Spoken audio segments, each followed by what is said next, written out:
that, but this, ladies and gentlemen, is what we're driving. But since it's dry enough, we're gonna be pushing this thing as hard and as fast as we possibly can. Look at the look of this car. This is the perfect summer car.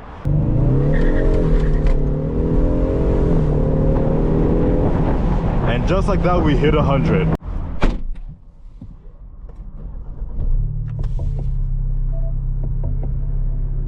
Commercial free music.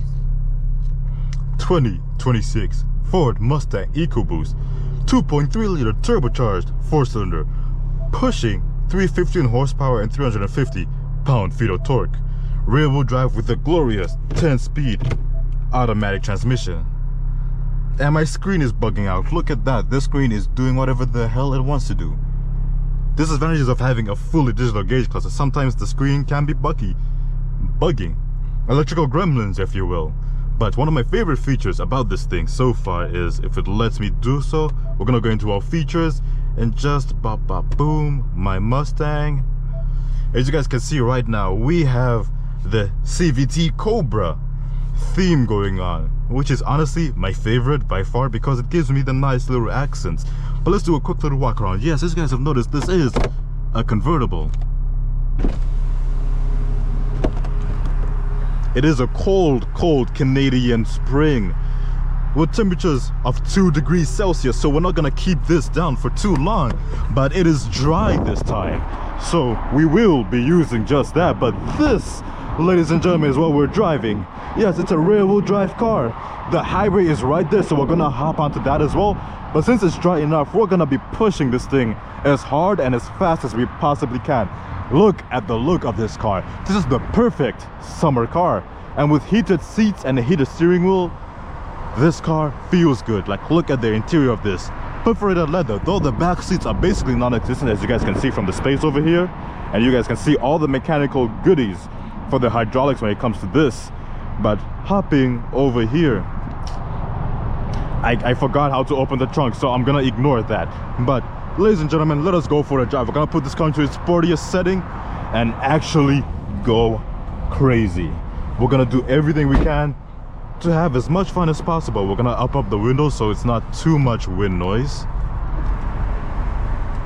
There we go. Put it in drive, and we're gonna be going into our sportiest setting, which is track. Now, seatbelt on.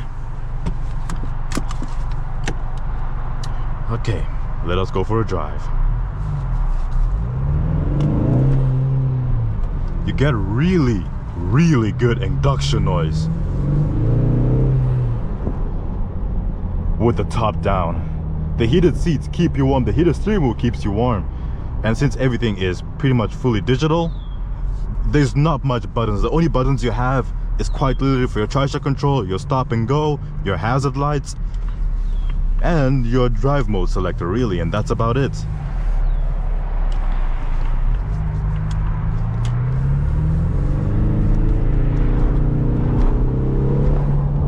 Oh,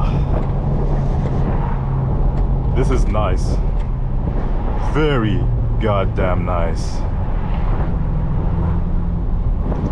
The camera may be having a hard time because of just how windy it is.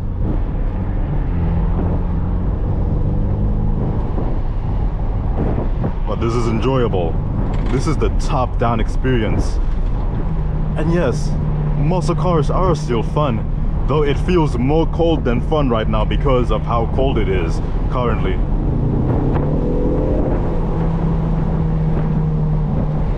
So we're gonna put the top back up because it is too damn cold, unfortunately. It sucks, but oh well. The looks I would get are insane.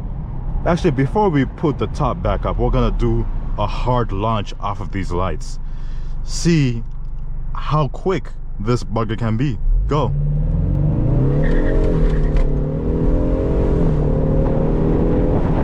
And just like that, we hit 100.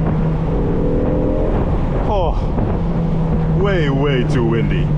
That's the thing with convertibles. They're not meant for sporty driving. These things are meant for quite literally not spirited driving, even just comfortable enough touring cars, really. That's what they're meant to be. But since we've done just that, I am gonna close this hatch because I am cold. Come on, let me close it, please. That'll be nice, thank you. There we go, just like that.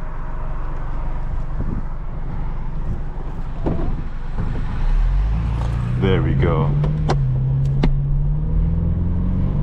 Now we can close up all our windows and we're good again. Isolated well enough. The car is, I want to say happy. It's stiff enough and it takes the corners well. It's a very, very nimble car for what it really is, which is great, really, very, very nice. They fine-tuned these things very, very well to the point where I'm enjoying it. It's planted, it feels confident. I can actually kind of lose the rear end. Let me turn off traction control. I can feel the rear end slipping from time to time if I take a corner slightly fast, but traction control saves me. It is a good balance of straight line performance and just good nimble little bugger. But let's do a quick little acceleration. 3, 2, 1, we'll go.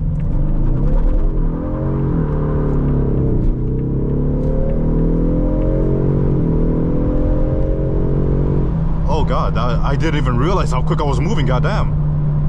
This thing is quick. Very, very quick.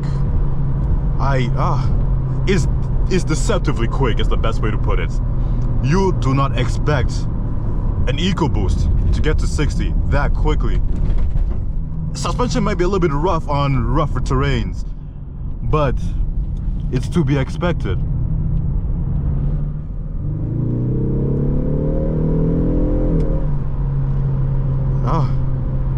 It's enjoyable. It makes you want to get the GT, the dark horse, a GT 500 even.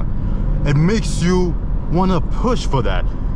I want to save up my money and get the faster V8 models, the supercharged V8, the manual transmission V8s. That's another thing that kind of sucks about this one. These ones don't come with a manual transmission. They only come with automatic. Unfortunate, but it is what it is. But the 10-speed is good enough. It knows what you want it to do. It is very, very intuitive for the transmission. And I can't even hate it. It is great at what it does. It's really good even. It just makes you realize how far Ford has come. It was the first ones, they were the first ones to introduce the pony cars, and they're the last ones remaining. The Dodge Chargers may exist, those ones with the electric vehicles, but people don't really call that a muscle car.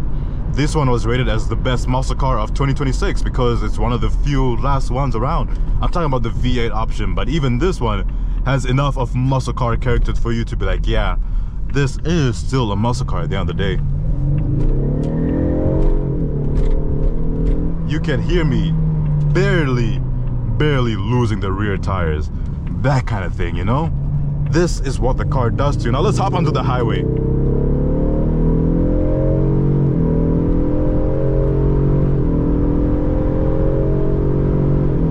Oh god, this thing is confident. This is, wow, very darn quick. It's not as aggressive or as obnoxious as the Dodge vehicles or as heavy even. This makes you feel like, the Dodge makes you feel like a rebel. This one makes you feel like you're not even rebelling, you're just doing what the car is supposed to do. That's what it feels like you're doing.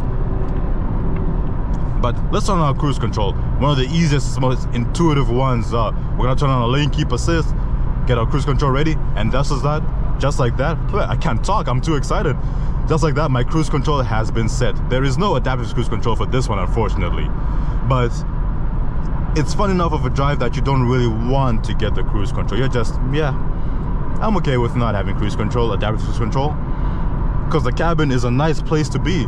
My heated seats are keeping me toasty. Yes, it is a convertible. Most of the time in Canada you won't be using it because of how cold the conditions are. But just like that, yeah, it really doesn't matter much, really. You do hear a lot of noise, by the way, because again, there's less body around you and more cloth materials, really. This thing, I swear, this thing will give a Dodge Challenger RT a run for its money. This thing is most definitely quick and light. Like similar, not, I wouldn't say similar horsepower, but close enough in the horsepower range.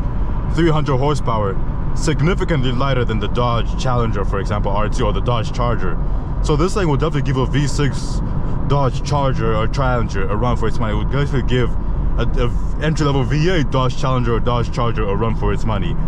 That's the vibe this car gives me. And it feels quicker. It feels deceptively quick. There's no big V8 roaring where you know that I'm moving. It's a simple turbocharged 4-cylinder, 2.3 liters even. That's just hauling hard. And it's an EcoBoost, pretty reliable, and you can put a bigger turbo to make this thing fast if you really wanted to. There's so many things you could do to this. But all it does, it just makes you want to get the GT even more. That's the job of this car. That's the whole point of getting an EcoBoost Mustang. It introduces you to the V8 lineup of 400 plus horsepower. It makes you be like, huh, I do want to save up a little bit more and get a Ford Mustang V8, 5-liter V8. It does that to you, and it makes you really, really want to get one. That's what it does to you, and it does a pretty good job at doing that. Even if I can't afford the GT, I'm still more than happy and more than satisfied with having an EcoBoost. Would I want the GT? Of course. But times as it is right now, maybe I'm not rich enough. Maybe I'm a college student who just can't simply afford the insurance on a bigger, faster motor, such as the GT. So getting this is a good compromise for the time being. And no hate whatsoever. I like it. Oh, it's too fun. It is too goddamn fun. It's hard to go back to regular cars after driving fun, even entry-level sports cars like this. Yes, it's an EcoBoost. Oh, it uses a turbo. It's not naturally aspirated. Oh, it's not a 5.0. It's not a real Mustang. Forget all those naysayers. This is a proper entry level. This is the proper entry level Mustang. Yes, it gets your feet wet, and that's what it's supposed to do. It's not supposed to scare you. This will be the great precursor for your first proper V8 Mustang. It does its job well. But let us floor it one more time before we end this full send video. In 3, 2, 1. Oh, it's too damn quick. Way too quick. Oh, deceptively quick. That's all I can say. It is deceptively quick. Oh yeah, I didn't even talk about the fully digital gauge cluster. Yeah, it is what it is, guys. Anyway, guys, this has been Morty in this 2026 quick but fun little EcoBoost. Take care of yourself, guys, and peace.